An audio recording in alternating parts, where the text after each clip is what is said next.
বারাসাত থানার ভারপ্রাপ্ত আধিকারিক শুভ্র সান্যালের বিদায়ী সংবর্ধনা অনুষ্ঠিত হল বারাসাত ডিস্ট্রিক্ট প্রেস ক্লাবের উদ্যোগে। উপস্থিত ছিলেন বারাসাত থানার আধিকারিক শুভ্র সান্যাল সহ প্রেস ক্লাবের সকল সদস্যরা। এই অনুষ্ঠানে আবেগঘন মুহূর্ত সৃষ্টি হয়।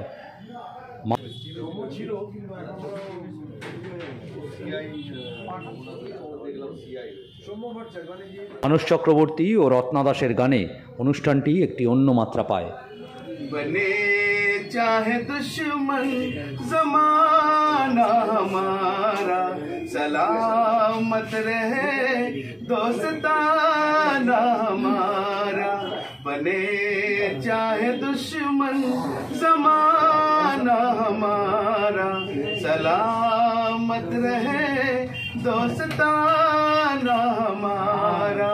सलामत रहे दोस्ताना हमारा।